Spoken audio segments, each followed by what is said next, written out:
If you've ever had one of those stubborn joint pains that just will not quit, you know exactly how maddening it can be. Well, what if the answer wasn't just another treatment, but a smarter, more targeted way of using an existing one? A recent study dug into this very question for one of the most common aches out there, tennis elbow. You know the one I'm talking about. It's that pain that can make something as simple as picking up your coffee mug or shaking someone's hand, well, a pretty unpleasant experience. And this isn't just for athletes, not by a long shot. It's a problem that affects millions of people. So let's get right to it.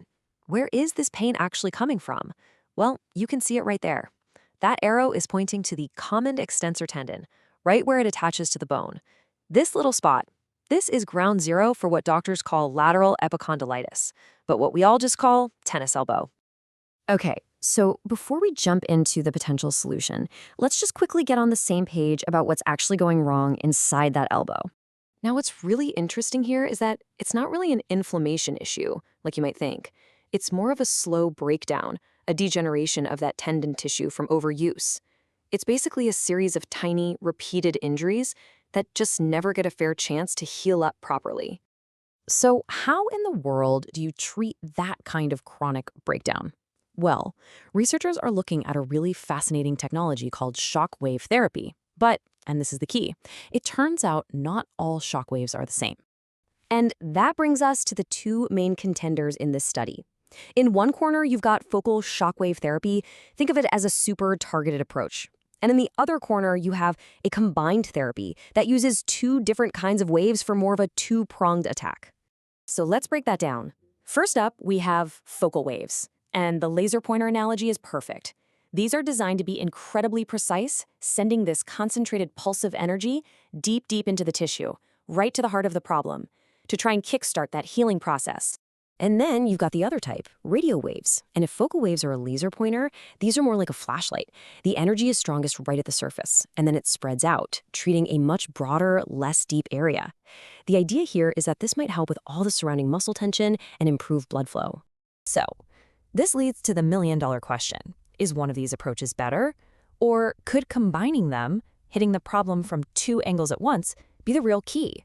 Well, that's exactly what these researchers set out to find. The setup was really clean and simple. They took 45 patients who had been dealing with chronic tennis elbow for a while. They split them down the middle. Group A got only the deep, focused therapy. Group B got the combination punch, both the focused therapy and the wider radial wave treatment.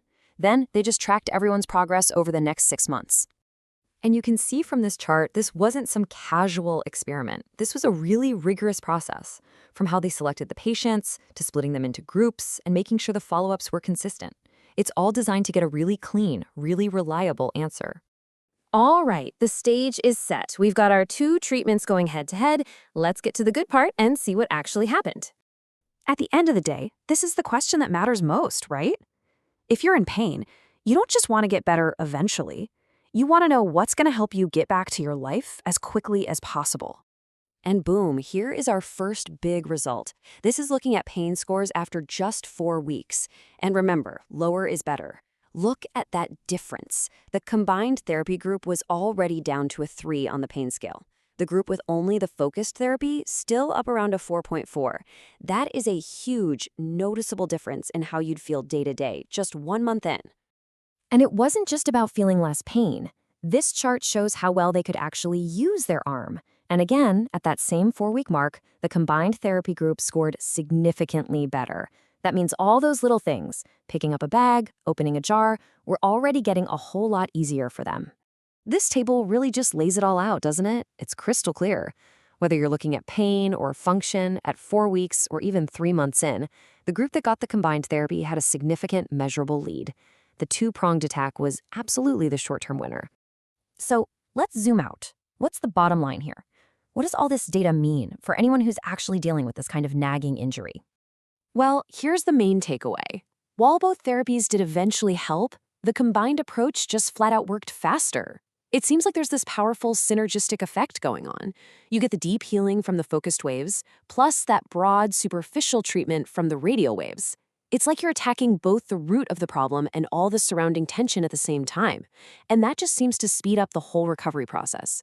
The key advantage here is speed. And that really leaves us with a bigger, more exciting question, doesn't it? This study was all about the elbow, but you have to wonder, what about other chronic tendon problems? In the shoulder, the hip, the Achilles.